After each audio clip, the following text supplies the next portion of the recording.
Pemirsa, Tiongkok sudah 10 tahun berinvestasi membangun infrastruktur transportasi dan perdagangan Pakistan lewat koridor ekonomi yang merupakan bagian dari prakarsa Sabuk dan Jalan BRI. Namun analis menilai upaya pembangunan ini gagal memacu pertumbuhan industri Pakistan akibat adanya beragam kendala. Salah satunya adanya kebijakan ekonomi yang buruk di dalam negeri.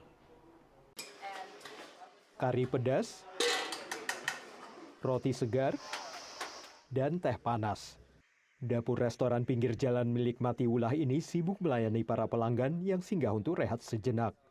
तकरीबन हमारे तो 2.5 साल यहाँ हो गया CPEC की वजह से और अल्हम्दुलिल्लाह अच्छा कारोबार है। इसी बड़ी रोड है यहाँ पे और उसी की वजह से यहाँ कारोबार भी माशाल्लाह अच्छे। CPEC atau Koridor Ekonomi Tiongkok-Pakistan adalah salah satu proyek terbesar dalam inisiatif Sabuk dan Jalan Beijing dan telah membangun infrastruktur transportasi, perdagangan dan energi yang sangat diperlukan Pakistan sejak diumumkan 1 dekade lalu. Didukung pinjaman dan investasi Tiongkok, proyek multitahun ini dijadwalkan akan menelan biaya lebih dari 60 miliar dolar.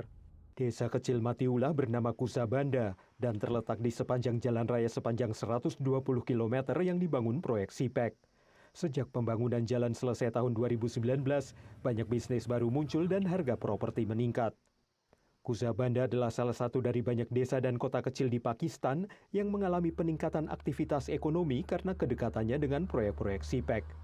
Namun secara keseluruhan, Pakistan gagal mewujudkan pertumbuhan industri lewat upaya infrastruktur besar ini.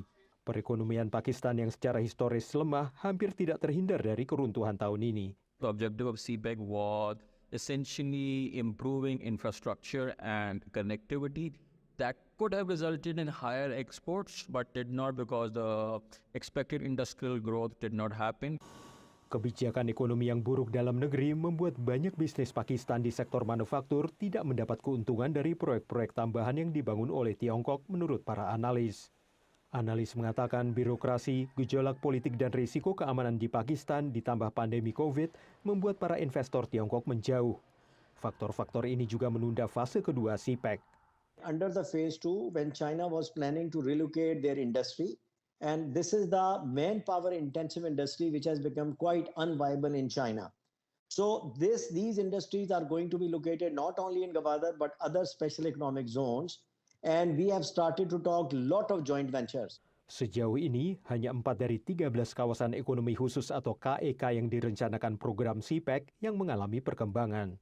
Naiknya nilai tukar dolar meningkatkan biaya peralatan dan bahan baku impor, sehingga terlalu mahal bagi warga Pakistan untuk mendirikan unit produksi di kawasan itu.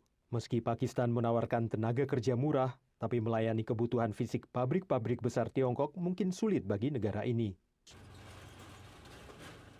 Saat matahari terbenam di Kusa Banda, banyak pedagang terpaksa menutup toko karena kelangkaan listrik. Tapi Matiullah melihat masa depan yang cerah. शायद 24-25 में हमारे रोजगार अल्लाह करे और भी बढ़ जाएंगे। रोड का जिस तरह रोड में ट्रांसपोर्ट ज्यादा होंगे. Agar CPEC dapat mempercepat kemajuan industri Pakistan, para ahli mengatakan Islamabad harus menata kembali kebijakan dan tata kelola yang mereka jalankan. Dari Arlington, Virginia, saya Helmi Yohanes dan tim VOA.